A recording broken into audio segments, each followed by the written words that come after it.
relaciona, como digo, con la parte emocional, afectiva, ¿no? Un sujeto que vivencia la realidad más de manera más profunda, ¿no? En ese sentido es que hablan de experiencial.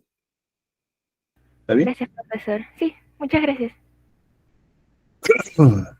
¿Alguna otra pregunta o comentario, si desea?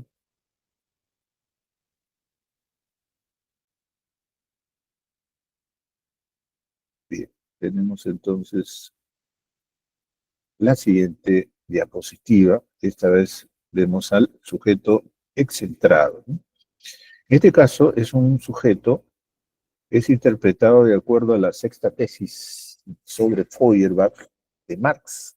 Si se acuerdan, la sexta tesis decía que la esencia humana es el conjunto de sus relaciones sociales, ¿no? Es decir, se funde al sujeto con esa colectividad de relaciones en las cuales nosotros estamos insertos en una sociedad estructuralmente determinada, ¿no? Al decir estructuralmente estamos hablando en términos económicos, es decir, un sistema de producción, de propiedad y de distribución social, ¿no?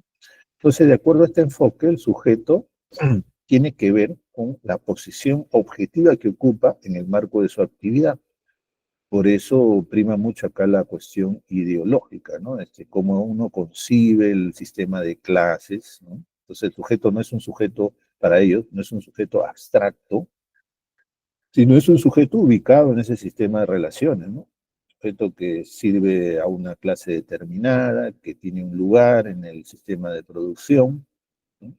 Todo eso sirve para juzgar aquí al sujeto. Entonces, se le excentra al sujeto, según la confesión de los simpatizantes de este punto, del punto en la cual la psicología burguesa lo situó, es decir, un sujeto que en su origen, su esencia y su causa son de tipo abstracto, es decir, sin juzgar de dónde viene ni qué lugar ocupa, todo eso. Ellos dicen que la psicología burguesa lo ha extraído al individuo y habla en términos así asépticos del asunto, ¿no? Sin colocarlo en esa lucha, digamos, de clases y demás cuestiones que tienen que ver con la cuestión ideológica. Aquí, pues, no es fácil ubicar, pues, a vertientes psicológicas que tienen que ver con la teoría crítica, ¿no? Las de izquierda, sobre todo, que son, pues, la psicología dialéctica, ¿no? La psicología soviética, la psicología de la liberación, quizás algunos autores relacionados también con el socioculturalismo, no necesariamente Vygotsky. Ese es el sujeto excentrado. Entonces dice, hay que excentrar al sujeto de aquel punto en el cual la psicología burguesa lo ha situado, ¿no? Y recolocarlo en un sistema de relaciones objetivo, concreto, que es el que ocupa en el sistema de producción, ¿no? Y que tiene que ver con el dominio de una estructura determinada en un sistema determinado, ¿no? Sistema político determinado. Ese es entonces el sujeto excentrado.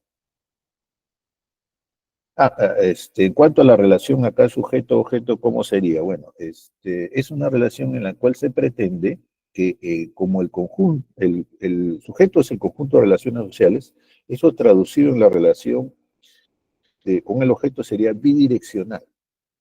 Es bidireccional, o sea, vienen a ser dos polos igualmente influyentes, ¿no? Porque el objeto serían las relaciones sociales y el sujeto es simplemente ese ente que está inmerso ahí, ¿no? Está en, en ese globo, digamos, de relaciones sociales. Entonces, vamos a la última de las clasificaciones, que es el sujeto contextualizado.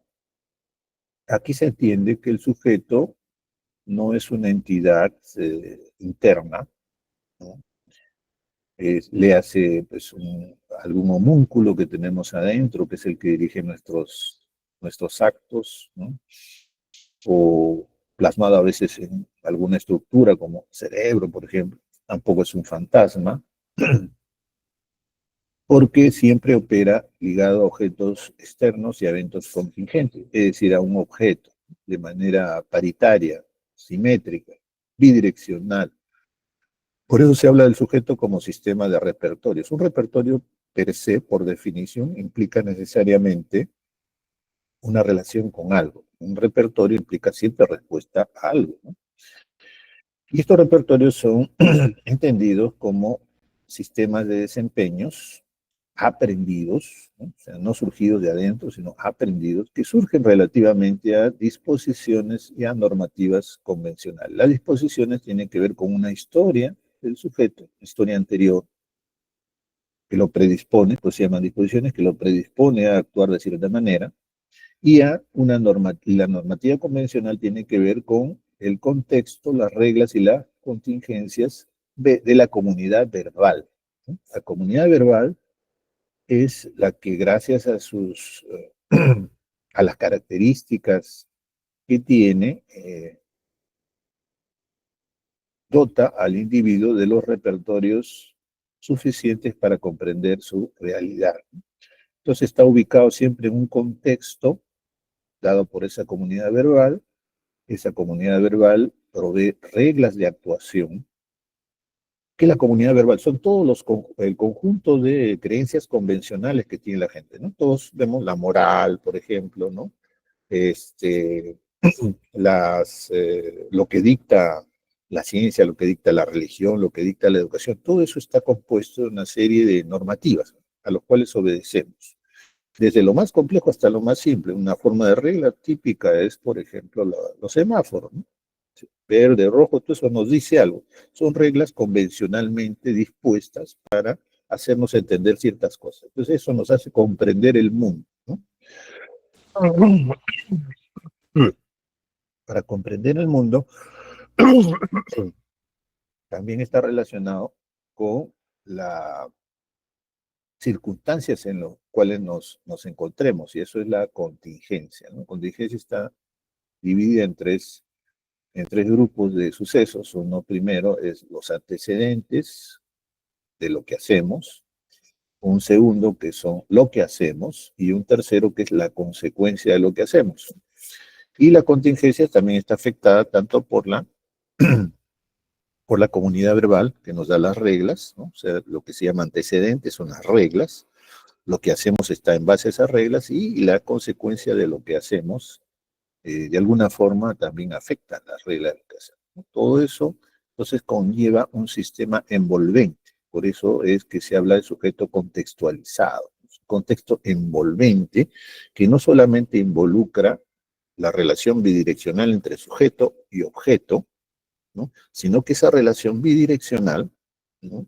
Está en un contexto más grande que involucra a ambos, ¿no? Y que va dando la pauta de las relaciones que priman en diferentes momentos, porque los contextos son cambiantes. Se trata de una relación dinámica en la cual ambos polos van fluctuando en su relación. Algunas veces predomina el sujeto, otras veces predomina el objeto. Ya la decisión de cuál de ellos lo hace es parte del análisis que hace el analista, en este caso del comportamiento, ¿no? Esto involucra sobre todo a los enfoques conductistas más recientes, ¿no?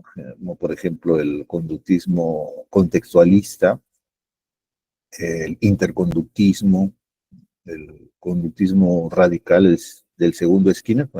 Hablamos una vez de que Skinner tiene dos modelos en su historia. Uno es el Skinner moderno, que era el Skinner más tirado para lo que creía el positivismo kantiano, ¿no? Match, o tipo Match, más mecanicista, watsoniano.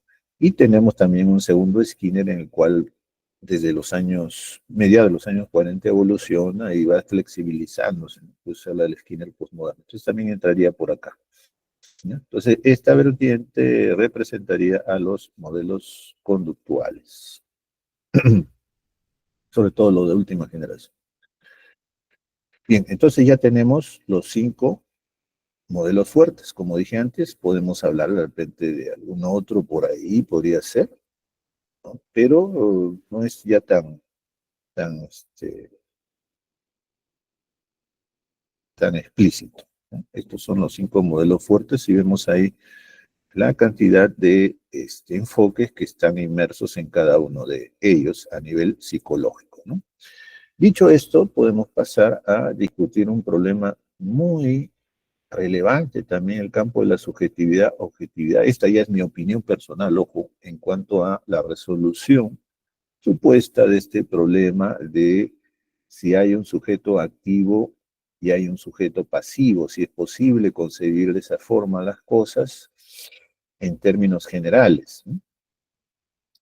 Bueno, respecto a eso diremos lo siguiente, ¿no? Acá tenemos un esquema que correspondería más o menos al último enfoque del sujeto contextualizado, ¿no? Que es lo que yo le decía, hay un sujeto que representa la interioridad fenomenológica, o sea, los pensamientos, las emociones del sujeto, el cual es llamado generalmente en la psicología sujeto epistémico o a veces sujeto operante, y tenemos también un objeto que es el entorno nouménico.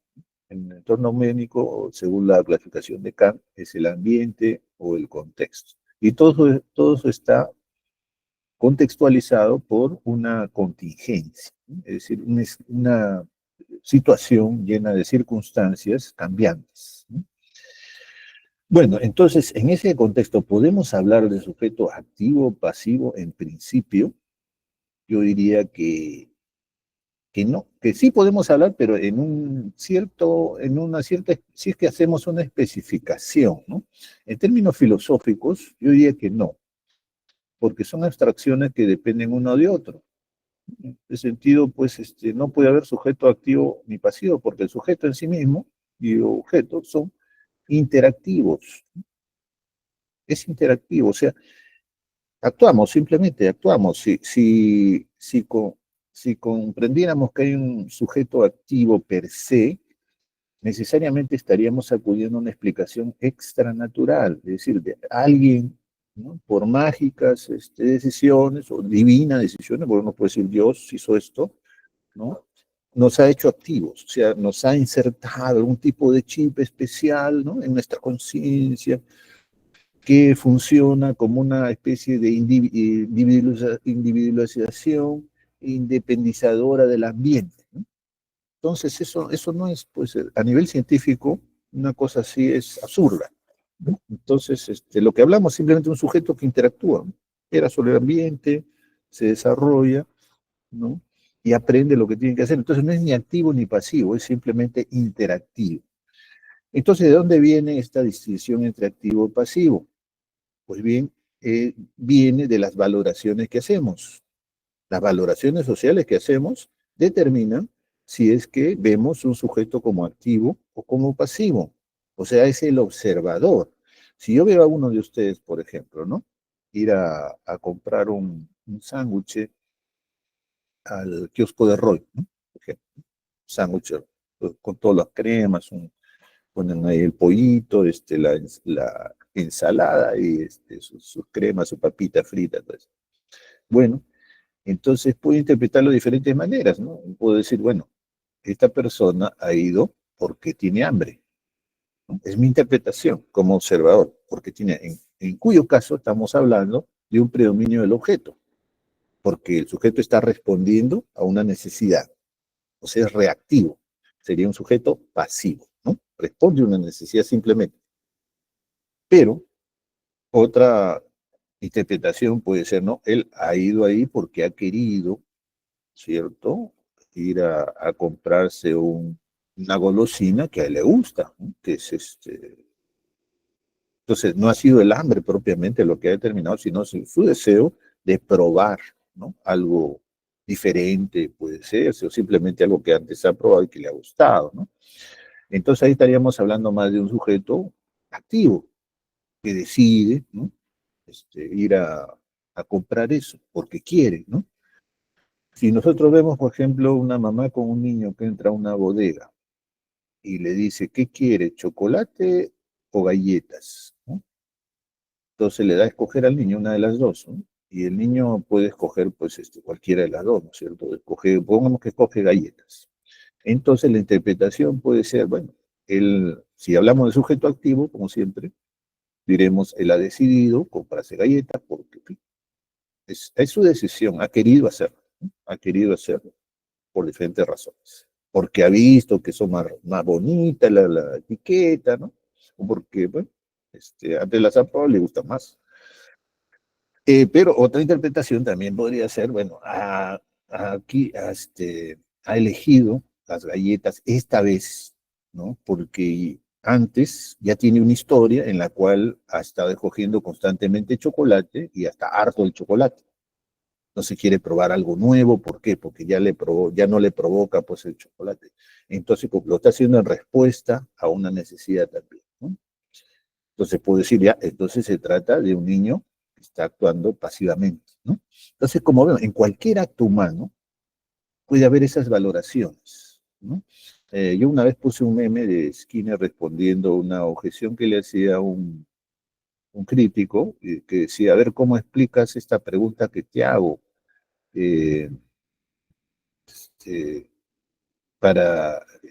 si existe el condicionamiento respondiente o operante, ¿cómo de esa lógica podrías explicar esta pregunta que te hago, ¿no? Algo así. Y Skinner le responde, ¿no? Si me has preguntado con cólera porque te arde, ¿no? Que yo tenga una posición determinada, entonces es condicionamiento respondiente. Pero si me has preguntado con el afán de llamarme atención, ¿no es cierto? Entonces es condicionamiento operante, ¿no? Cuenta. Entonces, la interpretación es lo que domina acá. No es que per se el sujeto sea activo o pasivo, sino depende cómo lo vea el observador, ¿no? Entonces, ¿esto qué consecuencias tiene a nivel práctico? Pues evidentemente a nivel práctico uno pragmáticamente puede juzgar que el sujeto es pasivo o activo dependiendo del tipo de problema que haya y dependiendo del tipo de estrategias que le convenga realizar a la hora de, por ejemplo, una terapia, ¿no? Si nosotros vemos un joven, por ejemplo, con graves problemas de timidez y lo sujetamos a un programa de habilidades sociales, lo que estamos preparando supuestamente es un sujeto más activo, que tome la iniciativa, ¿no? Por ejemplo, a la hora de saludar, a la hora de hablar, a la hora de hacer contacto visual. Son habilidades sociales básicas, ¿cierto? Prepararlo en conversar, conversaciones, discursos, todo ese tipo de cosas tendría que ver con un sujeto más activo. Entonces, pragmáticamente le juzgamos así. Pero también podríamos decir, no, lo que tenemos que hacer es descondicionarlo a la ansiedad, porque su ansiedad es lo que está produciendo la timidez, ¿no? Entonces comenzamos a hacer una estrategia de relajación, a enseñarle procedimientos de relajación. Y ahí estamos más bien, sujeto más bien pasivo, ¿no? Que estamos preparándolo para que responda de otra manera a la emoción que lo domina, ¿no? Entonces vemos ahí que pues la actuación profesional sí puede sujetarse a esto, pero sabiendo perfectamente que son criterios pragmáticos. En ese momento estamos adoptando una estrategia en base a esa concepción, no porque el sujeto mismo sea activo o pasivo per se, ¿ya? Entonces eso es lo que podemos decir respecto a este problema del sujeto activo o pasivo, ¿no? Siempre en la psicología muchos colegas hablan a veces en términos bastante desconocedores del problema y comienzan a repartir creencias raras basadas en más que nada supersticiones. Como dije, si habláramos de un sujeto activo per se, estaríamos hablando necesariamente de alguien una actividad que le ha sido implantada desde afuera al sujeto, ¿no? Una cosa extranatural, tendría que ver con algún tipo de don que se le ha dado, ¿no? Y eso no es un razonamiento científico, evidentemente, ¿no? Digamos, desde la religión podría ser, ¿no? Pero desde el punto de vista científico no tiene sentido eso. Y esto está relacionado justamente con el problema de la conciencia, ¿no? ¿Qué es la conciencia? ¿Es algo implantado también o no? Bueno, aquí tenemos el planteamiento general. El problema de la conciencia, tal como lo entienden los fenomenólogos, que son los que más creen en esto, es el siguiente, ¿no? Existiría algo subjetivo que excede al procesamiento de información, o sea, alguna clase de estado de experiencia consciente, cualitativamente indefinible, que acompañan sensaciones visuales, auditivas, gustativas, táctiles, olfativas, emocionales, corporales. Por ejemplo, la sensación de rojez. ¿Cómo captamos la sensación de rojez? ¿Cómo es que el canto de los pajaritos eh, actúa de alguna forma sobre nuestra emocionalidad, nos afecta más? ¿Cómo es que ver un amanecer o un atardecer tiene una belleza que excede lo físico, ¿no? Que excede la cuestión simplemente de verlo, sino que tiene que ver con emociones que surgen viendo eso. ¿Cómo es que ver un niño en una cuna o ver un cachorrito de gatito, por ejemplo, muy pequeño, nos emociona? Todo ese tipo de cosas son cualitativamente indefinibles según este enfoque, que reflejan el yo como experiencias fenomenológicas subjetivas y únicas. Cada sujeto tiene su propia experiencia fenomenológica. Eso lo decía Gordon Allport. Bueno, eh, dentro de este problema siempre se habla de un fenómeno que se caracteriza como qualia. Los qualia son fenómenos de íntima trascendencia personal que se sienten inherentes al ser de un organismo determinado. Es decir, eh, cómo nos sentimos cada cual, ¿no es cierto? La experiencia que cada uno tiene es irreductible a la experiencia de otra persona, ¿no? Y con mayor razón respecto a otro organismo, ¿no? Un ejemplo típico de esto es el de Nagel, Thomas Nagel, un filósofo, que dice o pregunta cómo se sentiría ser un murciélago, ¿cierto? ¿Podemos sentirnos como un murciélago? Evidentemente no, porque los qualia que nos caracterizan son diferentes a los de un murciélago, ¿no? ¿Cierto? O sea, su configuración anatómica, fisiológica, las características de su forma de interacción con el mundo, a través de un radar, etcétera, son pues absolutamente distintas a las que puede tener un ser humano o cualquier otro organismo que no sea un murciélago, ¿no? Entonces no podemos de ninguna manera sentirnos como un murciélago porque tenemos cualidades diferentes, ¿no? Bueno, ese es entonces el planteamiento del problema. Entonces, ¿cómo lo resolveríamos? ¿No? No estoy acá abordando el problema total porque eso ya va a ser motivo de la exposición ahora en la práctica, ¿no? Estamos abordando solamente algunos fragmentos, ¿no? Es el planteamiento general. Ahora, no todos los enfoques en psicología responden a esto, por supuesto. El problema de la conciencia planteado por el humanismo es diferente al problema de la conciencia planteado por el psicoanálisis y también por el conductismo, ¿no? Para el psicoanálisis, la conciencia viene a ser un proceso secundario, es decir, que surge después y defensivo, surgido de la experiencia, desarrollado para facilitar el principio de realidad, es decir, maximizar la gratificación instintiva y minimizar el castigo y la culpa, ¿no? Para Freud, pues el organismo humano se orienta a maximizar el placer y huir o evitar el dolor. Entonces la conciencia serviría para poder manejar esos procesos. Sería una entidad relacionada con el yo, que le permite al individuo manejar el castigo y la culpa en la sociedad. En términos conductistas se habla de la conciencia como un producto de contingencias filogenéticas, es decir, que son parte de la especie, ontogenéticas, es decir, que se van produciendo después de que uno nace, y culturales, ¿verdad? Por la sociedad, moldeadas en base a la colocación de la conducta bajo un control más sensible, o sea, verbal, de sus fuentes de estimulación. Y estas fuentes de estimulación son la conducta guiada por reglas. Es decir, para este enfoque no hay conciencia fuera de la sociedad. Aprendemos a ser conscientes en términos de relación entre estos tres tipos de contingencias: filogenéticas, la de nuestra especie; las ontogenéticas, la de nuestro desarrollo; y las culturales, la de nuestra sociedad. Gracias a la comunidad verbal comenzamos a ser conscientes de las cosas, ¿no? Por eso es que se suele decir que hay muchos tipos de interpretación de lo que es la conciencia, ¿no? Entonces, primero hay que explicitar qué entendemos por conciencia cuando hablamos de ella en el vocabulario cotidiano, ¿no? Por ejemplo, uno puede decir a alguien que le debe plata, puede decir, oye, compadre, págame, por favor, págame, porque sé consciente, ¿no? Sé consciente. Entonces ahí estaría utilizando el vocablo conciencia en términos morales, digamos, ¿no? De obligación moral.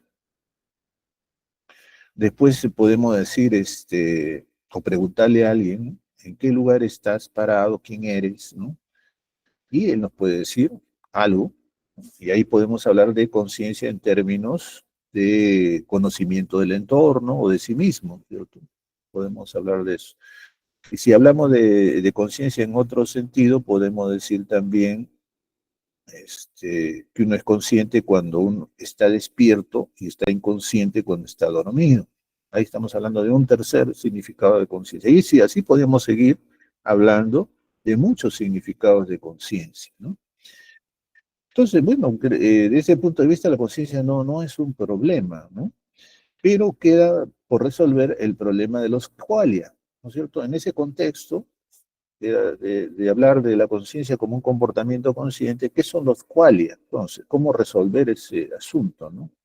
Bueno, un, un psicólogo que ha trabajado con Cantor, que es William Smith, él dice lo siguiente referente a este asunto, ¿no?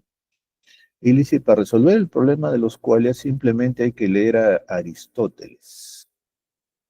¿Por qué lo dice? Porque para Aristóteles las sensaciones o percepciones que tiene la gente, ¿no? No constituyen propiedades del organismo, como afirman los que sostienen la existencia de los qualia, ni de los objetos por separado. No son generados por estructuras sensoriales ni se encuentran en ellas, porque son potencialidades estimuladas. Por ejemplo, cuando uno ve, el ver no se halla en el ojo, porque la potencialidad de se da a través de un medio de contacto, la luz que es ver con el ojo, ¿no? Es como preguntar de dónde sale la luz cuando vemos un foco de luz, ¿no?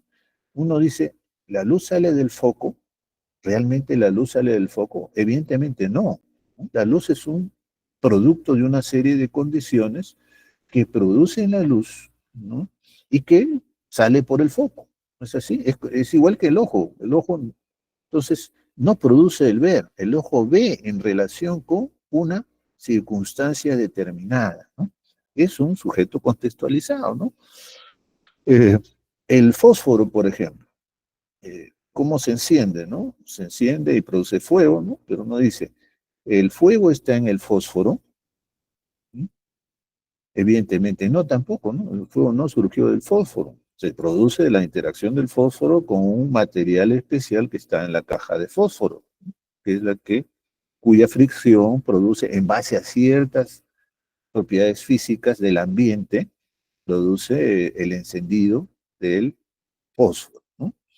Entonces, esto implica no sustancializar los fenómenos, ¿no?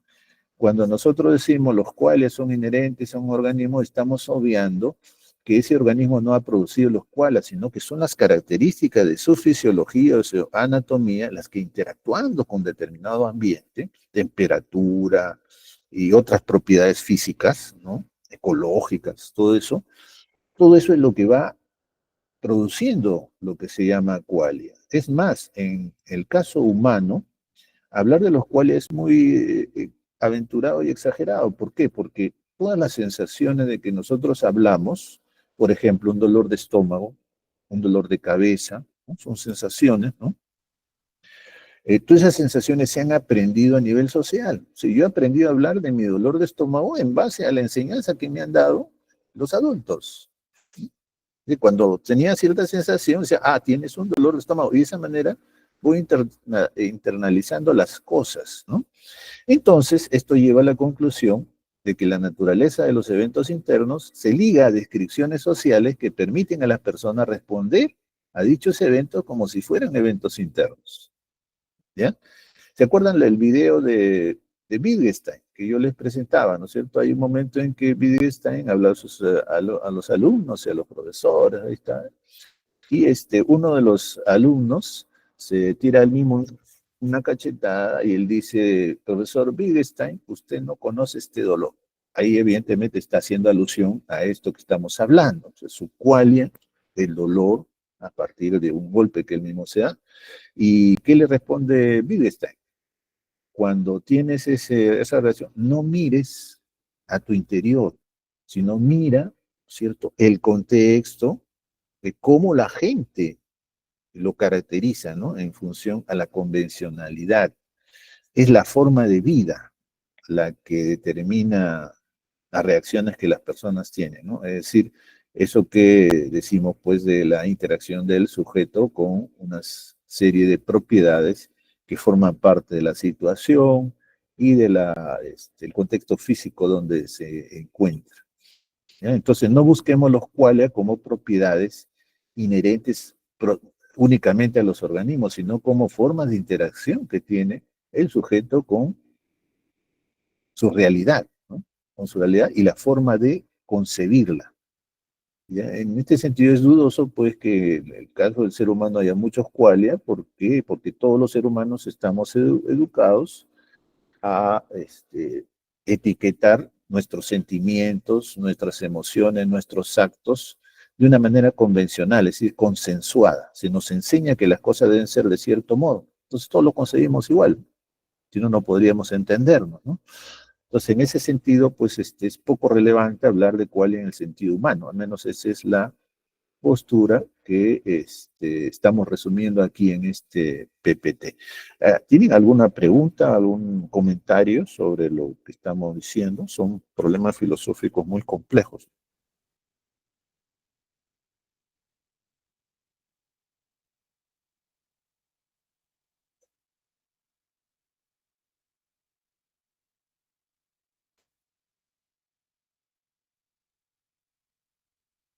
Ya, entonces seguimos con nuestra trajín.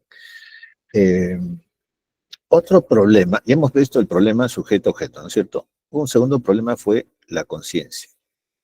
El tercer problema que está implicado en la relación sujeto-objeto es el problema de la verdad. Es decir, cómo el sujeto ve la realidad. ¿La realidad existe? ¿El objeto existe o no existe? ¿No? Entonces es el problema de la verdad. Ahí hay varias teorías que predominan y que cada una de ellas puede ser preferida por cierta variante psicológica, como vamos a ver dentro de un ratito. La teoría más aceptada, la más antigua, es la de Aristóteles, que es llamada la teoría de la correspondencia, que fue después, años después, fue, digamos, reactivada por Tarski. Tarski es un filósofo que recoge esta concepción de la verdad, que es la de la correspondencia, que dice que la verdad de una oración consiste en su conformidad con la realidad. Es simplemente, nosotros vemos que algo está ahí y consideramos que está ahí, pues, realmente, ¿no? Es una concepción de la realidad muy simple, ¿no? O sea, corresponde. Si yo veo una carpeta y me puedo sentar en ella, ¿no?, y veo que ocupa un lugar en el espacio y en el tiempo, pues, evidentemente, es cierto que ahí se encuentra la carpeta, ¿no? Esa es entonces la primera teoría y la más simple de todas, y la más aceptada, por cierto. Después tenemos la teoría de la coherencia, que es un poco más exigente que la de la correspondencia, porque ya tiene que ver con lo siguiente. Dice, una proposición es veraz solo si concuerda con las otras proposiciones del sistema que integra. Es decir, para ir al ejemplo anterior, ¿no? Nosotros vemos una carpeta que está ahí en el tiempo y el espacio y podemos sentarnos en ella, perfecto. Pero un simpatizante de la teoría de la coherencia exigiría más pruebas. ¿Dónde está esa carpeta? ¿En qué ambiente? ¿Cómo sí fue creada? ¿Cómo fue construida y para qué fue construida? qué propósito tiene que esté ahí. Y la reunión de todas esas características con pruebas, ¿no? Determinaría, pues, recién la verdad de que esa carpeta está en ese lugar, ¿no? O sea, es más exigente esta teoría de la verdad. Una teoría de la verdad es el consenso, la del consenso, que según la cual la verdad puede ser consensuada intersubjetivamente por una comunidad con base en criterios compartidos. Es decir, si hay una cantidad apreciable de personas que juzgan que la carpeta está ahí, pues la carpeta está ahí, ¿no? O sea, ahí se apela más que nada a la mayoría de pareceres de la gente que ve y experimenta la realidad, ¿no? Finalmente tenemos la teoría pragmática, según la cual las afirmaciones verdaderas serían aquellas a las que siguen consecuencias deseables en términos de utilidad para el formulador, ¿no? La versión pragmática es también bastante simple, es la de James, que nos dice que, por ejemplo, la carpeta pues está ahí si nos conviene que esté ahí, es decir, la carpeta está ahí y la utilizamos, ¿no? Y a través de esa acción verificamos que está ahí, ¿cierto? O sea, la carpeta nos sirve para algo, podemos sentarnos en ella, escribir en ella, y eso basta para definir que esa proposición de que está la carpeta es verdadera.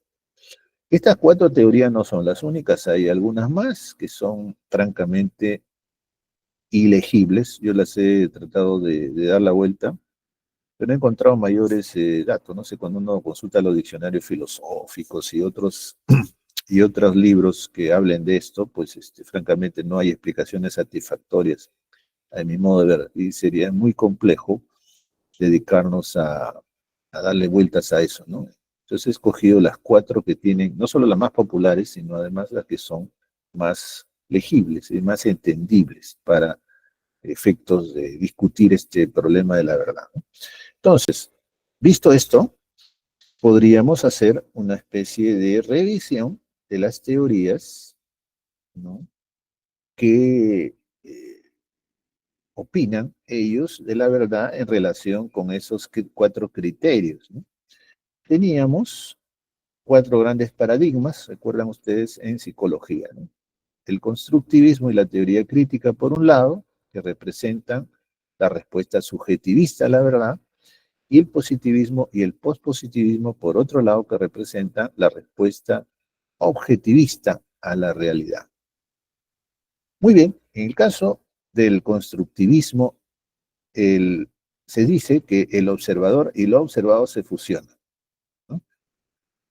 En ese sentido, obviamente, es muy difícil juzgar qué es la realidad. Entonces, ¿cuál sería, creen ustedes, el criterio que utilizan los constructivistas respecto a esto?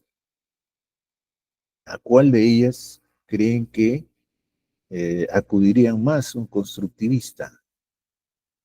Si el observador y lo observado se fusionan, es decir, lo que vemos está muy influido por lo que pensamos de aquello que vemos.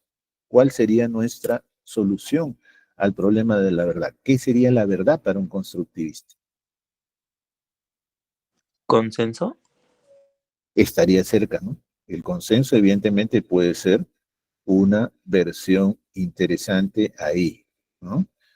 Eh, en algunos casos, para ciertos constructivistas, por ejemplo, pues las vertientes de la corporizada, ellos hablan más de pragmatismo, pero eh, creo que cualquiera de las dos podría ser dependiendo de cada una de las personas que adhieran a este enfoque, ¿no? Y está bien, de todas maneras, creo que el consenso sería una buena respuesta.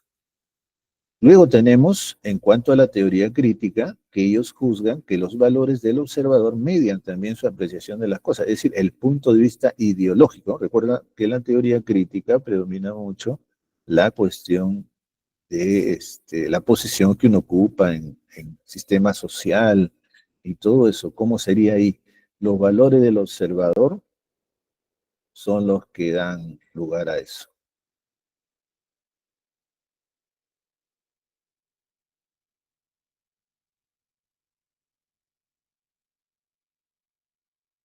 Evidentemente también estaría, porque es muy parecida al constructivismo, también estaría en estas dos últimas.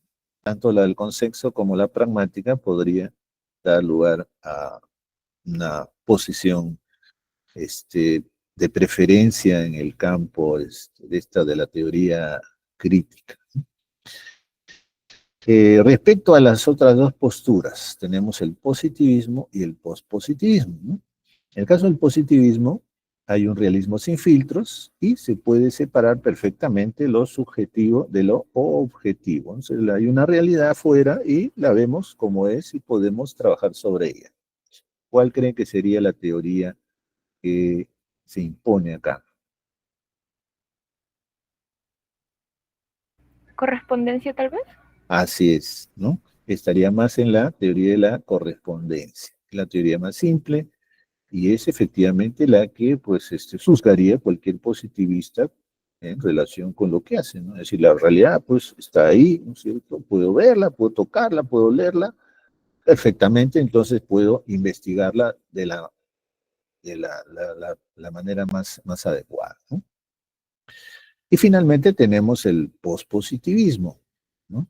El pospositivismo se acepta que hay límites en la captación que impiden al observador ser totalmente objetivo. O sea, la realidad está filtrada por cierto tipo de condiciones, ¿no? Sin embargo, sí, uno se puede aproximar al ideal de juzgar las cosas en base a ciertos criterios, justamente, ¿no? O sea, podemos hacerlo, ¿no? Podemos investigar la realidad de acuerdo con ciertos criterios y llegar más lejos. Entonces, ¿cuál creen ahí que sería las estrategias que utilizaría un postpositivista para llegar a la verdad? ¿De coherencia, de consenso, o pragmáticas o correspondencia? Puede ser más de una, obviamente. ¿Coherencia o pragmática? Claro. Inclusive también consenso. Recordemos que estamos hablando acá, en el caso del pospositivismo, es una vertiente bastante amplia, flexible, en la cual cabe una serie de respuestas determinada por la característica de las personas, de cada una de las personas. O sea, las personas somos diferentes, entonces cada uno puede buscar una posición distinta, ¿no? En este caso, lo único que no se tomaría sería más bien la de la correspondencia, ¿no? Porque evidentemente la conformidad con la realidad no se acepta de manera pues, al 100%, ¿no? Se acepta que la realidad está filtrada. Entonces, para poder eh, investigarla mejor, evidentemente se necesitaría una serie de requisitos que cumplir para poder llegar, ¿no? A ver la realidad tal como es, por lo menos tal como le interesa al científico. Entonces, en algunos casos podrá utilizar una versión pragmática de la verdad, ¿no? En otros casos podría utilizar el consenso. Recordemos cuando dijimos algo sobre el postpositivismo, que ahí apelaba mucho a la comunidad científica, ¿cierto? Es decir, publicar los resultados y era la comunidad científica que era el guardián de la verdad, ¿no? Decía en determinado momento qué es la verdad, qué no es la verdad, ¿no? Igualmente la coherencia sería una forma de filtrar mejor las cosas. Eso es lo que suele hacerse con los diseños experimentales en el campo postpositivista. Se suele filtrar las cosas utilizando instrumentos, utilizando formas de llegar a la muestra, etcétera, que permitan limpiar de alguna forma un poquito el camino para poder llegar mejor a la verdad, ¿no? Entonces, todo eso son de repente estrategias que puede utilizar el científico para relacionarse con la realidad. Entonces vemos ahí las preferencias que hay, ¿no? Las preferencias que hay dentro de cada uno de los paradigmas de la psicología, ¿no? Ya dijimos, pues, en constructivismo, teoría crítica, que variantes psicológicas abundan, y también dentro del positivismo y el pospositivismo.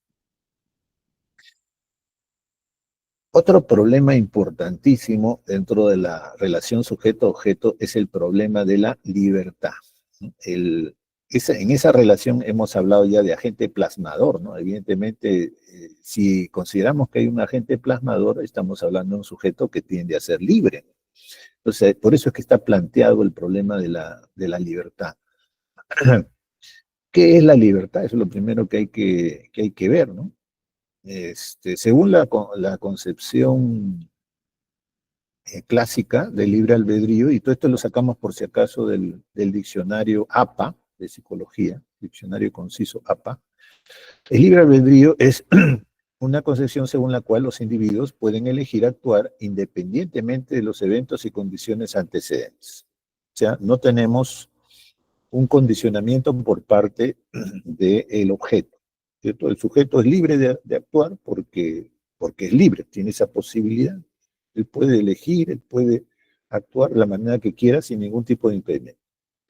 Ahora bien, esa concepción de libre albedrío se ve obstaculizada a su vez por el papel del llamado determinismo, que es definido por el diccionario APA como que los eventos físicos y mentales, incluyendo la conducta humana, dependen de causas antecedentes o de otras entidades o fuerzas. Ahora, ese determinismo puede ser suave o fuerte. Será suave si es que el libre albedrío y la responsabilidad son compatibles con el determinismo. O sea, independientemente de que estemos determinados, podemos tomar decisiones, ¿no? Y será fuerte si es que el libre albedrío se considera como algo ilusorio. Es decir, estamos determinados inevitablemente y dependemos de las condiciones del ambiente, ¿no? Muy bien, entonces tenemos ahí planteado el problema de la libertad. Dicho esto, ¿creen ustedes que las personas somos libres o no somos libres?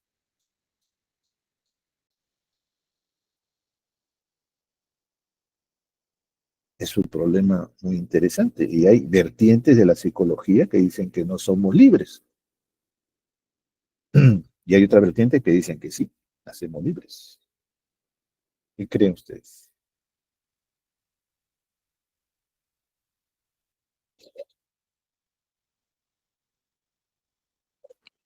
Creo que somos libres, pero hay un determinado campo dentro del cual nos podemos mover. Claro. Pero un determinista te diría, pero ¿cómo si de dónde saldría esa libertad? Si no somos libres, ¿cómo podemos ser libres? Algo así, ¿no? ¿De dónde sale ese resquicio de libertad? Entonces eso es lo que habría que explicar, si es que uno piensa de esa manera, que creo que es el punto de vista mayoritario, ¿no? En general la mayoría pensamos que el sujeto tiende a ser libre, por lo menos, si no es libre al 100%, tiende a ser libre, ¿no? Porque si no, no podríamos preguntarnos, esa es la pregunta, ¿no es cierto? Si fuéramos simplemente reactivos, no podríamos hacernos preguntas de por qué somos reactivos, ¿no? Evidentemente. Entonces habría una contradicción. El asunto es cómo explicar eso de una manera científica, ¿no? Ese es el asunto. Entonces, ¿cómo podemos hacerlo?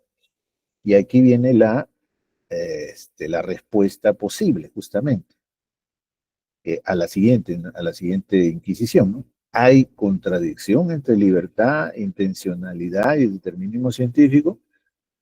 Si somos libres, podemos evidenciar intenciones, es decir, podemos hacer planes, propósitos, ¿no es cierto? Para hacer las cosas. Podemos planificar lo que podemos hacer. Eh, pero si no somos libres, no sería posible una cosa así. Estaríamos determinados por determinados tipos de fatalismo, ¿no?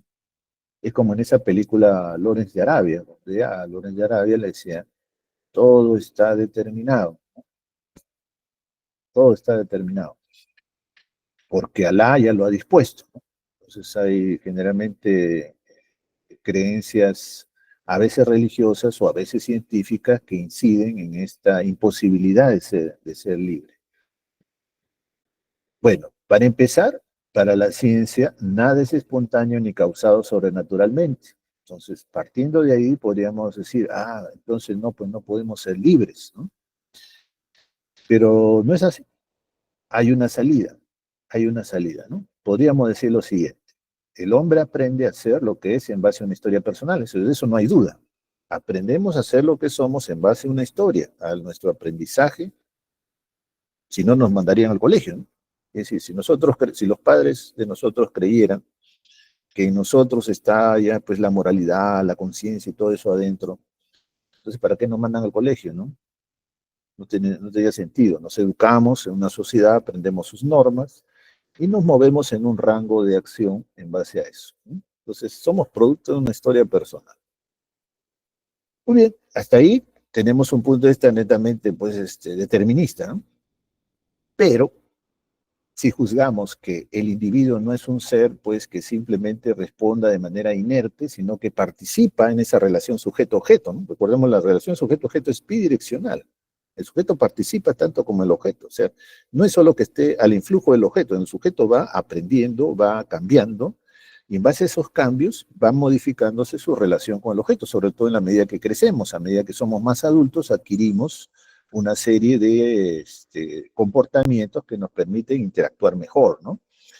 Entonces podríamos decir que a partir de esa historia en la cual hemos participado, nosotros podemos a su vez determinar lo que seremos en el futuro. Es decir, en base a lo que hemos aprendido, podemos decidir qué hacer en el futuro. Podremos combinar nuestros aprendizajes, podemos hacer que aparezcan respuestas originales y en ese sentido podremos planear, decidir, razonar y valorar. Para eso está, como dije, el lenguaje, ¿no? El lenguaje nos capacita para hacer todo ese tipo de cosas. Pues eso, por supuesto, dentro de un rango determinista más o menos aceptable, ¿no? Entonces no podemos planear, por ejemplo, que nos salgan alas.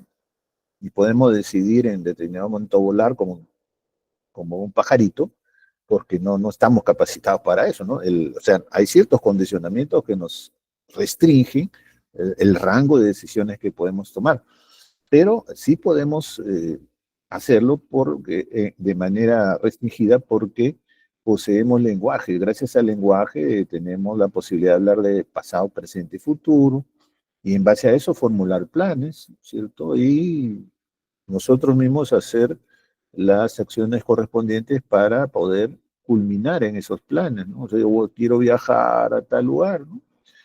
Por más obstáculos que me pongan, es decir, tengo un aeropuerto nuevo que está funcionando de cabeza, ¿no? A la cual no se puede llegar, dice que hay que estar 5 horas, 6 horas en el aeropuerto, demora más uno en salir que en llegar ¿no? Y se gasta más en taxis que en el pasaje del avión. Entonces, hay una serie de condicionamientos, de obstáculos, pero en base a mi planeamiento yo puedo ir cumpliendo paso a paso lo que he planificado y puedo llegar a concretar eso, ¿no? Esto nos lleva también a lo siguiente, ¿no? Hay dos concepciones de libertad, una es la libertad positiva y otra es lo que se llama libertad negativa, ¿no? El concepto de libertad positiva es la que siempre ha existido desde el principio de los tiempos, el que han manejado las religiones, ¿no? Cuando Adán come la manzana de manos de, la, de su esposa, ¿cierto? De Eva, según el mito religioso, no estaba comiendo solamente una manzana, estaba comiendo una manzana en el árbol del bien y del mal, ¿cierto? Entonces, una vez que comía la manzana, se daba cuenta de qué es lo bueno y qué es lo malo. Entonces, se convertía en un ser libre, según la concepción, ¿no es cierto? O sea, yo sé qué es lo que es bueno, qué es lo que es malo y puedo tomar mi decisión, ¿no? Esa es la versión. Y eso fue lo que heredó supuestamente, según el mito, toda la humanidad, ¿cierto? Entonces somos libres de decidir por un camino determinado, ir por un camino determinado, independientemente de las condiciones que nos rodeen. Es el libre albedrío tradicional. Pero con el tiempo fue surgiendo otra concepción de libertad, más de acuerdo a las condiciones científicas. Los empiristas del siglo XVII, XVIII comenzaron a hablar de lo que se llama libertad negativa, ¿no? La libertad negativa, que después fue un concepto traído en el siglo XX a partir del filósofo Isaiah Berlin, que habló de dos conceptos de libertad y mencionó estos dos que estoy diciendo, ¿no? Que es la libertad positiva, que es aquella que nos permite hacer lo que queramos, mientras que la libertad negativa se define de otra manera. La libertad negativa se experimenta cuando no hay obstáculos que condicionen lo que queremos hacer. Si yo quiero salir de mi casa y la puerta está abierta, no tengo obstáculo alguno para salir, soy libre de salir. Si por el contrario hay alguien que me ha cerrado con llave la puerta y yo no tengo la llave, pues no tengo la libertad para salir, ¿no? Esa es la libertad negativa. Cuando no hay obstáculos, yo experimento libertad, ¿no? Es la concepción que impera también en los sistemas políticos, ¿no? Todo lo que no está normado por las leyes, pues el individuo no está prohibido de hacerlas. Esa es su libertad negativa, legal, jurídica, ¿ya? Muy bien, entonces, eso es más o menos la distinción. Ahora, hay autores, como estos dos que tenemos aquí en las figuritas, que han resuelto pues el problema con bastante maestría y lo han expresado en pocas palabras, ¿no?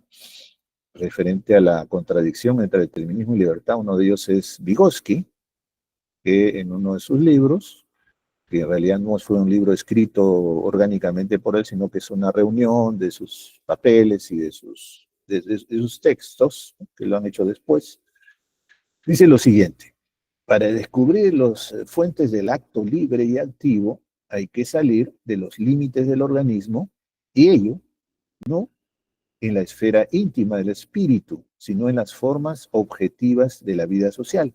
Hay que buscar las fuentes de la conciencia y de la libertad humanas en la historia social de la humanidad. Para encontrar el alma hay que perderla, ¿no? Un bello texto que lo cita también Luria en su reseña panegírico que hace de Vygotsky en algún momento, y que nos indica una postura determinada, ¿no es cierto? Lo dice Vygotsky, que el origen de la libertad es un origen social, ¿no? Entonces, ¿esto qué implica? Que ese origen social nos está ligado evidentemente a la comunidad verbal. Es decir, cómo es que a través del lenguaje nos liberamos, visto, digamos, a ojos de buen cubero, ¿no? Las formas objetivas de vida social son las reglas, son las normas que imperan en la sociedad y que han sido aprendidas de acuerdo a la enseñanza que nos dan los adultos, ¿no? Eh, Otro autor importante en este sentido es Arthur Statz, que en su libro Child Learning, es decir, aprendizaje infantil, inteligencia y personalidad, dice lo siguiente: lo que el individuo es al principio depende de lo que le haya ocurrido, pero lo que es determinará posteriormente lo que le ocurra y por lo tanto lo que llegará a ser. Eso está de acuerdo con lo que hemos dicho en la anterior diapositiva. Este problema del determinismo, de la relación entre el determinismo y libertad es muy relevante porque tiene muchos correlatos prácticos, ¿no es cierto? Por ejemplo, cuando un terapeuta o un modificador de conducta educativo, por ejemplo, trabaja con un sujeto determinado, ¿cierto? Y lo prepara para que él trabaje de cierta manera y supere sus problemas, evidentemente, en la práctica está presuponiendo que este sujeto puede ser libre de hacer cierto tipo de cosas, ¿no? O sea, lo está dotando de cierto tipo de repertorio, por decir así, que le van a permitir manejar sus problemas de una manera más efectiva, ¿no? Entonces, como vemos en la práctica, uno sí juzga que hay cierto índice de libertad, ¿no? Igualmente, a nivel social, ¿no? La libertad tiene que ver con la responsabilidad, ¿no? Si uno es libre de actuar, evidentemente también es responsable de hacer lo que ha hecho. Todos recordamos lo que ha pasado hace algunos días, cuando a un candidato colombiano de la oposición a Petro lo han baleado, ¿no es cierto? Le han metido como 6 balas, según he visto, y ha sido un adolescente de 15 años, ¿no? Según la legislación, un adolescente de 15 años en Colombia y en cualquier lugar, pues no sería responsable de lo que hace, ¿no? Esa es la concepción que ha primado. Sin embargo, ahora se está pidiendo que se baje la edad, ¿no? Y de responsabilidad, es decir, que sí se pueda aceptar que este tipo de individuos saben lo que están haciendo, ¿no? Se dice, bueno, este muchacho sabía perfectamente que matar a alguien o disparar a alguien es malo, ¿no? Entonces, no se puede ser tan idiota como para decir, ah, no, porque es tan chiquillo, entonces qué cosa estaba haciendo, estaba jugando a los vaqueros o qué, ¿no? No es así. Él sabía perfectamente lo que estaba haciendo, inclusive se sabe que, pues al parecer estaba siendo patrocinado por alguien que lo había mandado, según la declaración que se ha visto, entonces lo estaba haciendo también porque han sido remunerados para ello, etcétera, ¿no? En el Perú también se ha cambiado últimamente esta legislación, bajando la responsabilidad a los 16 años, ¿no? Y porque antes de eso se les mandaba a los muchachos estos que hacían este tipo de travesuras, entre comillas, a Maranguita, ¿no? Que es un lugar que pues no ofrece ninguna condición de seguridad, es un reformatorio simplemente, no es una prisión, no es un penal, y fácilmente se fugan de ahí, hay fugas ahí cada mes. Entonces esto tiene muchos correlatos, ¿no? Juzgar que la persona es libre implica algo y juzgar que la persona no es libre también implica algo que hacer a nivel de estrategia de trabajo sobre eso, ¿no? Otros dicen también que ahora que se rebaja la edad, pues los narcotraficantes, etcétera, van a buscar sicarios más jóvenes. Es decir, vamos a tener sicarios de 12 años, así que también disparen a la gente, ¿no? Entonces habrá que discutir también ese problema, ¿no? Si es que los niños de 12 años son pues conscientes de lo que están haciendo. Yo creo que sí. Yo también he sido niño y todos hemos sido niños y sabemos lo que sentíamos en esa época. De repente no éramos pues tan conscientes en el sentido de un adulto, pero la cosa básica sí uno la sabe, ¿no?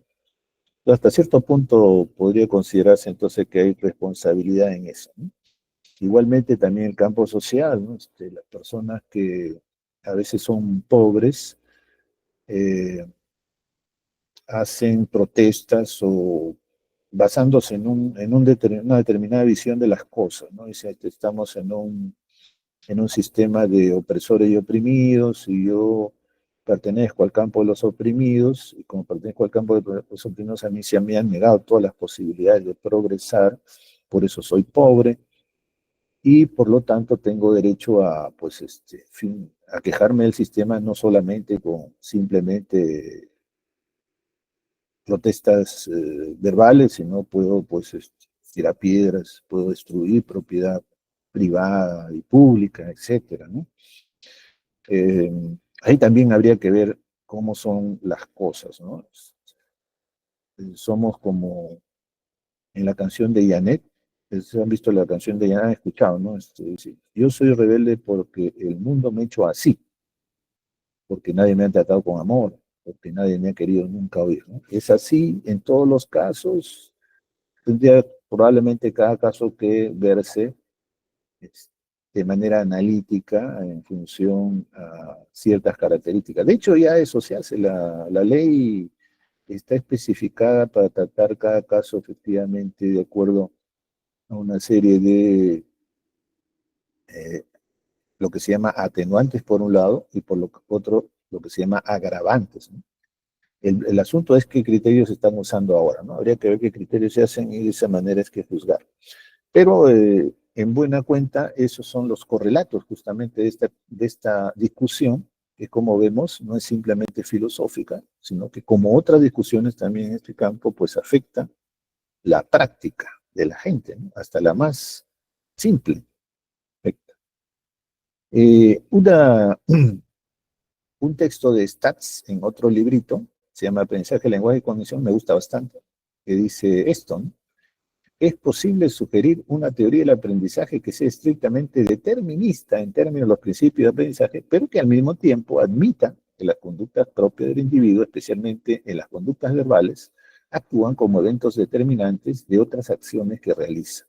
Como tal, el lenguaje del individuo se convierte en un determinante de su conducta junto con otros eventos sociales y ambientales que podemos observar más fácilmente, ¿no? Me parece una concepción bastante flexible y que tiene en cuenta lo que hemos dicho, ¿no? Es decir, compatibilizar el problema de la libertad con el determinismo. Entonces sí ya llegaremos a una explicación más coherente de ese resquicio de libertad que todos juzgamos que existe, más allá de las condiciones que nos enmarcan.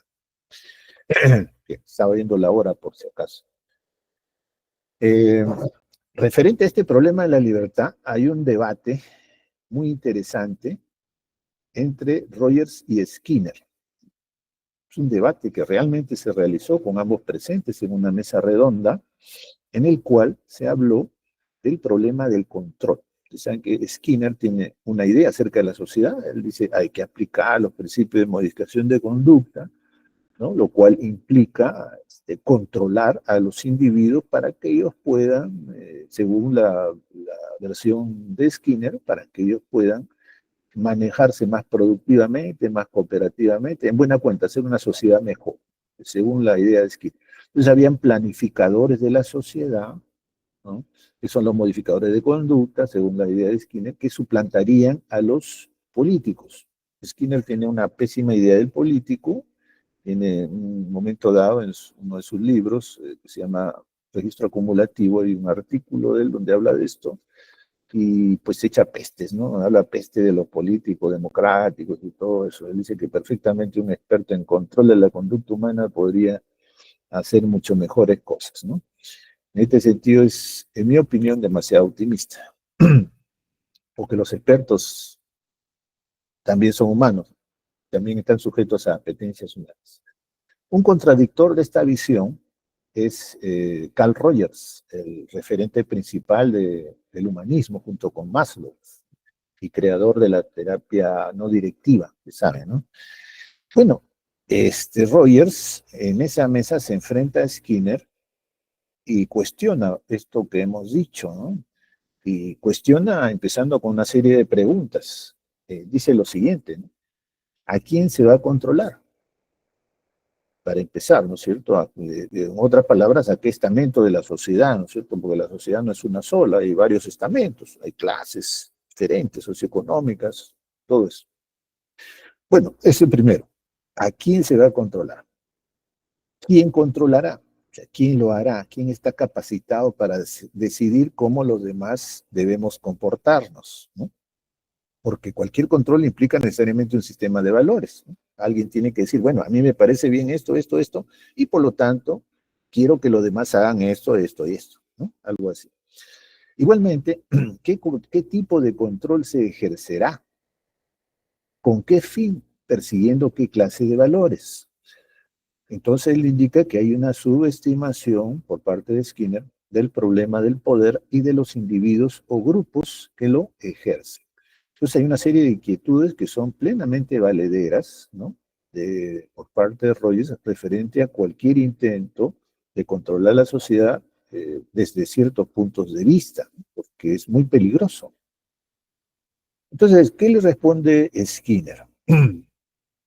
Él dice que cualquier escala de valores es una lista de fenómenos reforzantes condicionados. En otras palabras, los valores que los fija el análisis, según el análisis científico de los planificadores, ¿no? Ellos dirán, bueno, ¿qué fenómenos son los que mejor refuerzan a los integrantes de la sociedad para llevar a cabo ciertas conductas que sean productivas, cooperativas, solidarias, etcétera? El apego a ciertos patrones éticos resulta en un patrón perpetuado a base de reforzamiento siempre transitorio. Es decir, esos valores pueden ser modificados en base siempre al análisis científico, viendo pragmáticamente cómo es que afectan a la gente de la mejor manera y cómo es que se pueden cambiar en el futuro si es que pierden validez, ¿no? Esa es la respuesta que da Skinner a Rogers en este caso a este cuestionamiento. Pero Rogers vuelve a la carga y dice lo siguiente: si logramos que la sociedad se vea implicada en un programa científico exitoso, ¿no? Como el que hemos mencionado, mediante el cual las personas alcanzaran la felicidad, tarde o temprano quedaríamos encerrados en un sistema tan rígido que impediría este objetivo, debido a que nuestras operaciones no podrían trascenderse a sí mismas para cumplir los propósitos que las guían. En otras palabras, pues un sistema que estuviera completamente controlado para hacernos buenos y felices, ¿no? Implicaría que pues, la sociedad se estancaría, porque lo que nos hace actuar generalmente es justamente esa necesidad de trascender, de ser mejores, de conseguir mejores cosas, y si consideramos que ya hemos llegado al fin de la felicidad, ¿no? Al fin de lo que queremos lograr, pues simplemente nos quedaremos ahí.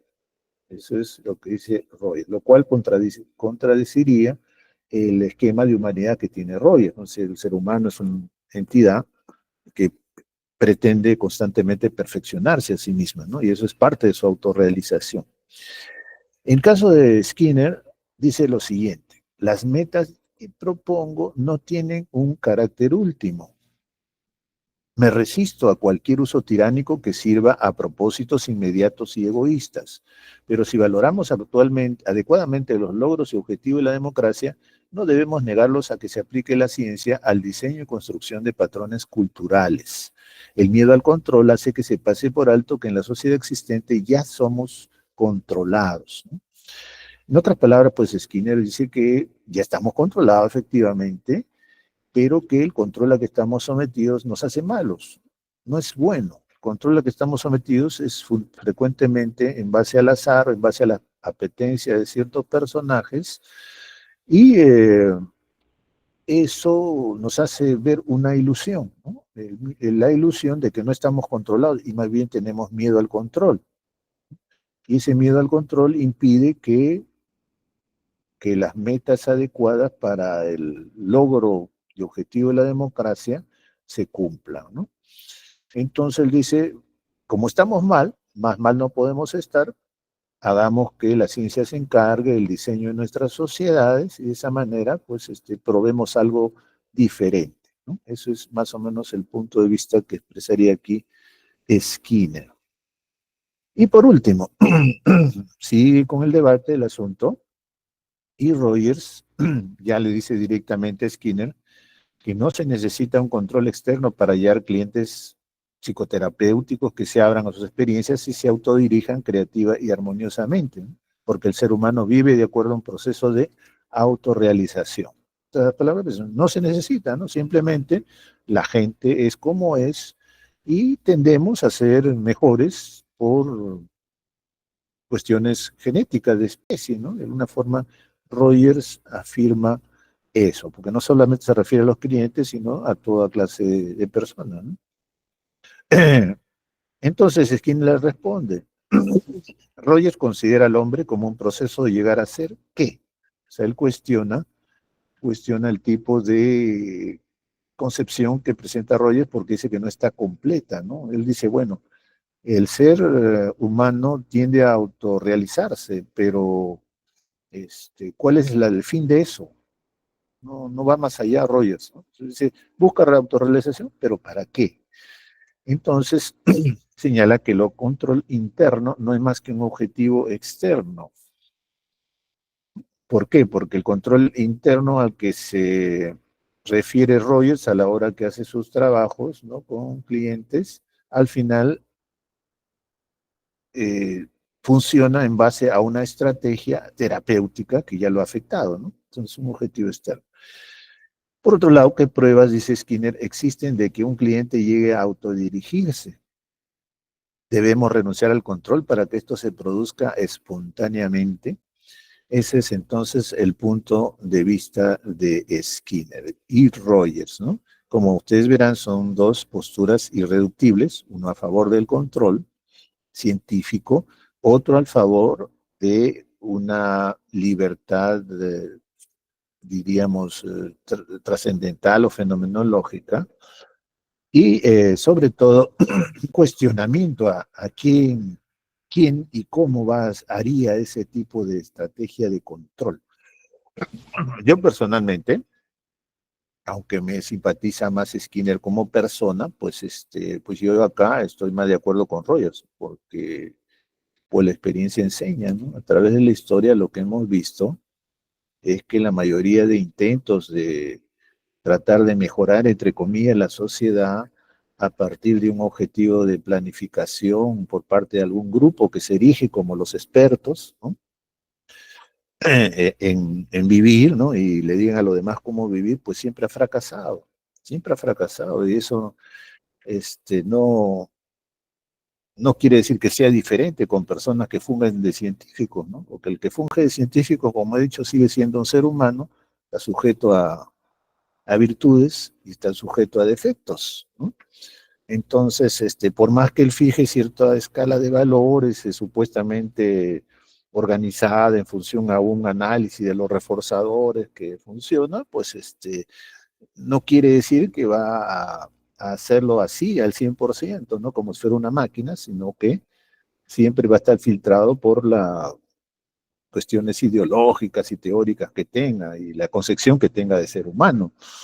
Entonces, es muy peligroso dejar esos procedimientos en manos de cualquier tipo de gente, sea quien sea, ¿no? Sea el más sabio del mundo, del planeta, y además porque es muy difícil planificar pues cómo se siente cada persona tiene una escala de valores distinta, es muy difícil uniformizar eso, y una uniformización tendría que ser necesariamente coercitiva, es decir, coartar la libertad, o sea, la libertad negativa, ¿no? Y pues ponernos con una prisión dorada, ¿no? Es decir, yo pienso lo que es mejor para mi lorito y por eso lo meto dentro de una jaula y lo alimento diariamente y que esté feliz ahí dentro de la jaula. Entonces, muy peligroso es esto en el campo social, ¿no? Ese es personalmente mi idea de este debate. Ustedes lo pueden encontrar en el libro de Ulrich y colaboradores que se llama El control de la conducta humana. Ahí lo pueden encontrar completo y el debate yo acá lo que he hecho es tratar de sintetizar los puntos de vista principales.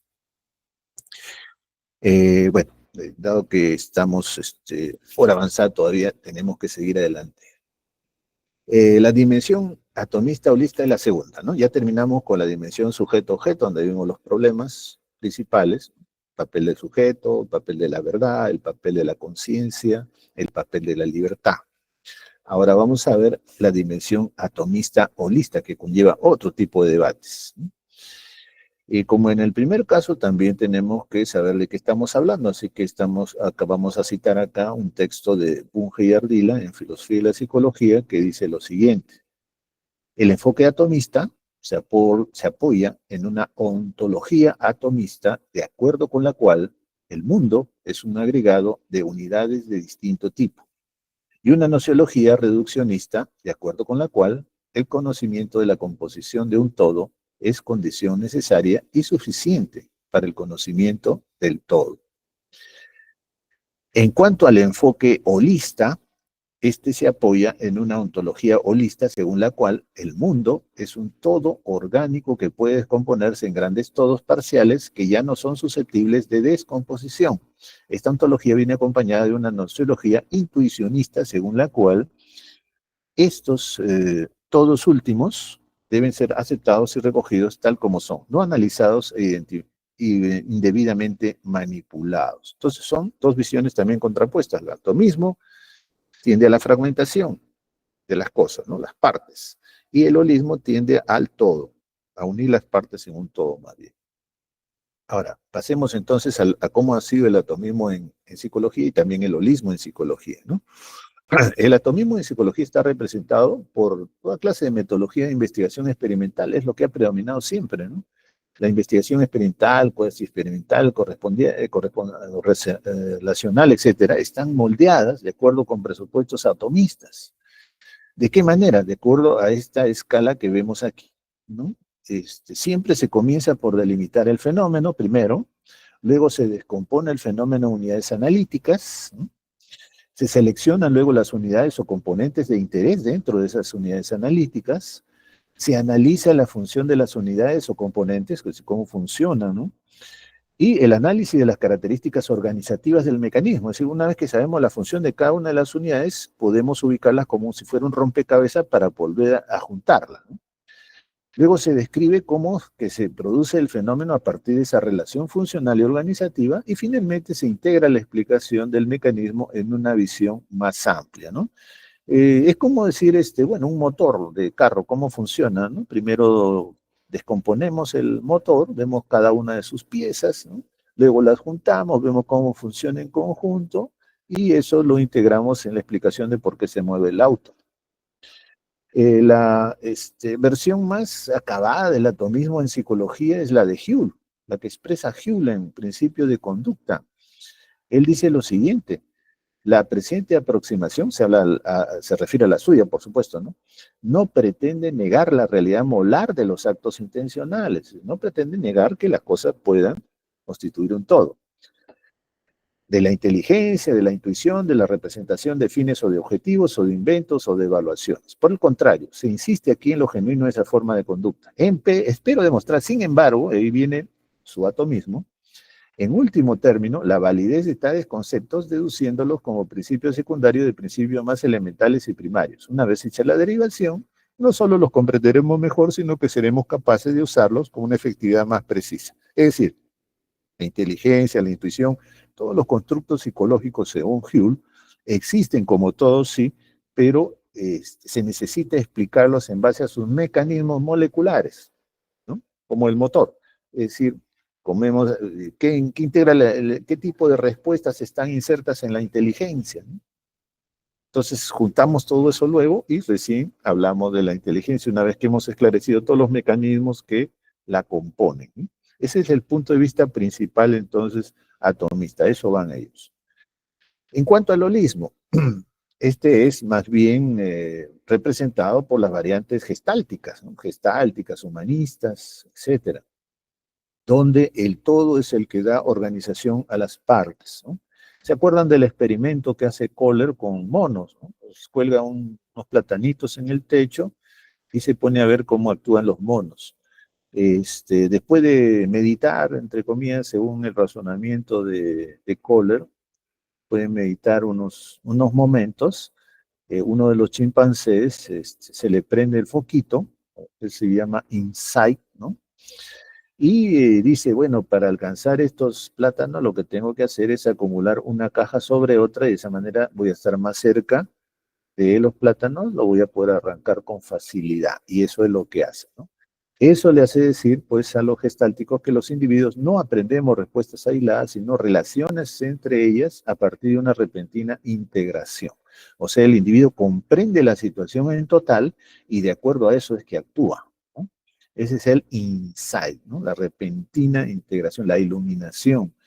Dice, tengo que hacer esto y lo hace, ¿no? Y a eso propenden muchas de las terapias que tienen que ver con el humanismo y también con el psicoanálisis, ¿no? Conseguir el insight, que el individuo llegue a comprender su situación a partir de la continua, el discurso, hablar de eso, o conversación sobre eso, y de esa manera, pues, una vez que llega el insight, tome las medidas necesarias para superar su problema. Un texto relacionado con este punto es el de Edwards, en su artículo Holistic Psychology, ¿no? Dice lo siguiente: la psicología holística se ocupa del ser humano en todos sus aspectos, conciencia, realidad, aspectos, esencias y contextos de este fenómeno. Estos incluyen una visión holística de la psicología como el estudio, uso y mejora de la psique, la respiración, el alma, el espíritu, el yo, la vida, la muerte, la conciencia, la energía, el cuerpo, la mente, la experiencia, el comportamiento, las relaciones, el mundo, etc. Ser se escribe con S mayúscula para incluir los confines más lejanos de la conciencia humana, de la misma manera que el yo puede distinguirse del yo y del ego ordinario y cotidiano, ¿no? Entonces vemos ahí también un correlato entre lo que es la visión holista y las estrategias que prefiere un psicólogo holista para superar los problemas, ¿no? Por eso es que utiliza una serie de técnicas relacionadas con respiración, relacionadas con la percepción de sí mismo. El mismo mindfulness, el mindfulness está relacionado también con este enfoque, ¿no? Ahora bien, entonces, para terminar, ya tenemos ahí el holismo y el atomismo en debate, ¿no? Pero ¿son enfoques que sean los únicos que hay en psicología? No. Hay enfoques que quieren superar o que han tratado de superar esa dicotomía para ofrecer una mejor interpretación. Uno de ellos es el estructuralismo de Piaget, ¿no?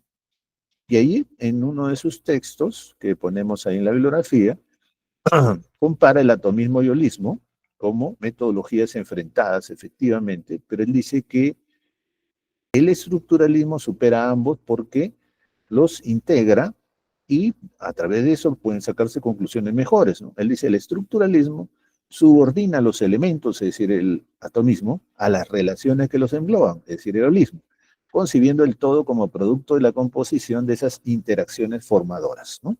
Entonces tenemos un todo que funciona dentro con las interacciones que le dan origen a todo ese tipo de de todo. Ese es un intento de superación de la dicotomía atomismo-holismo. Otro intento de superación es que se produce de la teoría sistémica, ¿no? Ustedes conocen el holon sistémico, que es un concepto según el cual hay diferentes tipos de sistemas, de diferentes extensiones que se incluyen unos en otros, ¿no? El mayor es el macrosistema. El macrosistema incluye un exosistema, luego un mesosistema y finalmente un microsistema que ya es el de las relaciones humanas, ¿no? Directas, ¿no? Un ejemplo de esto es el holosistémico familiar, que recuerden que a nivel sistémico trabaja mucho con familias, ¿no? Ahí tenemos un exosistema en el cual tenemos el medio, la escuela, el barrio, el trabajo, ¿no? La familia externa, etcétera, ¿no? A su vez, un mesosistema donde está la familia en general, y dentro de la familia, evidentemente, el microsistema, que son las relaciones entre los individuos que conforman la familia y sus relaciones a su vez también con todos los demás sistemas, ¿no? Ahí ese es un colon sistémico que lo he sacado de el libro de Anderson, que se llama Terapia Sistémica. El libro de Anderson, ahí está este ejemplo. Después tenemos otros dos intentos, ¿ya? Que con esto ya terminamos. Uno es la contingencia contextual. El contextualismo también intenta superar esta dicotomía entre atomismo y holismo a través de su contingencia, ¿no? ¿Qué es la contingencia contextual? Pues que cada uno de los puntos implicados en la contingencia, que son el ABC del comportamiento, antecedentes, conducta, behavior, consecuencias, son bidireccionales, es decir, no existe uno sin el otro. Todos ellos se relacionan de manera bidireccional. A su vez, todos ellos están dispuestos en función a una contingencia mayor, ¿no? Esa contingencia mayor. En otra palabra, cuando uno busca consecuencias de acuerdo a ciertos antecedentes, por ejemplo, cruza una pista sin mirar si hay carros o no hay carros, ¿no? Está sujeto a una contingencia mayor. ¿Cuál es la contingencia mayor? Que, por ejemplo, esté apurado, ¿no? Que ya salió tarde de su casa, que él juzgue que no hay peligro cuando no siente ruidos, ¿no? De auto cerca, o cuando no huele el humo de los carros, etc. Entonces sería la contingencia que preside cómo es que va él a reaccionar en una situación determinada. Y finalmente tenemos el segmento de interconducta, esto ya lo hemos visto antes, donde tenemos una serie de condiciones que son las que producen un evento psicológico, ¿no? Y vemos ahí una integración general. Esto responde a lo que dice Rives. Rives tiene una tesis interconductual que reza lo siguiente: todo fenómeno puede analizarse molecularmente en sus componentes mínimos y las interrelaciones y procesos que lo constituyen. Sin embargo, el análisis molar debe siempre contextualizar al molecular. Esto está en plena, diríamos, en plena coherencia y consistencia con el estructuralismo también, ¿no? Que hemos visto son opciones muy parecidas. Bien, con eso hemos terminado. Acá tenemos las referencias de las publicaciones que hemos citado dentro del transcurso de la clase. Bien, entonces, vamos a guardar las preguntas, todo eso, a la discusión que vamos a tener a la hora que hablemos de la conciencia en las exposiciones, ¿ya? Para evitar pasarnos mucho de la hora innecesariamente y de esa manera podamos continuar. Entonces, espero tener una gran participación de ustedes en las prácticas, de modo que podamos también poner puntajes, ¿no? Para hoy día, si hubiera sido una clase presencial, hubiéramos tenido informes, ¿ya? Hubiéramos tenido informes, pero como no estamos a ese nivel, vamos a completar eso con intervención. Entonces traten de hacer la mayor cantidad de intervenciones posible. Ya dejaremos para la próxima semana el siguiente informe, ¿ya?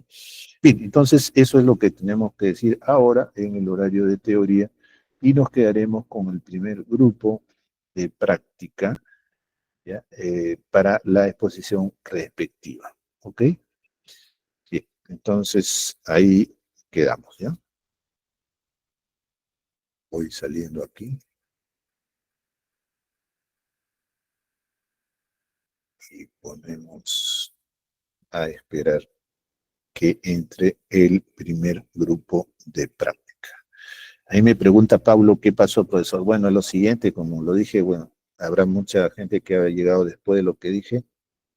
Yo tenía un problema, tengo un problema con el dedo del pie.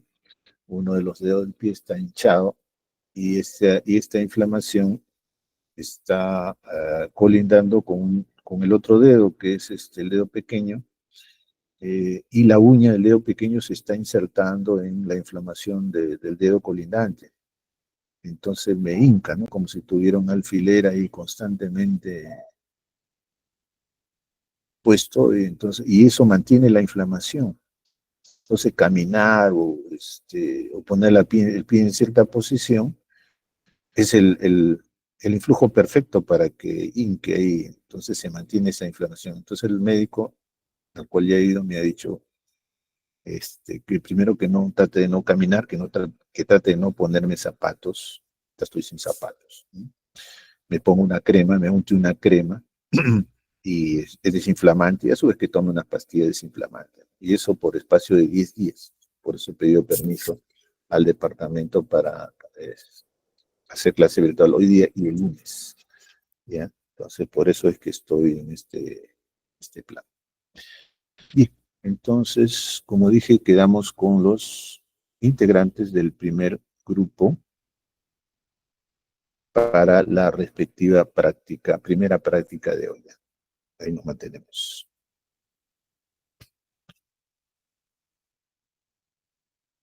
Me avisan cuando estén listos.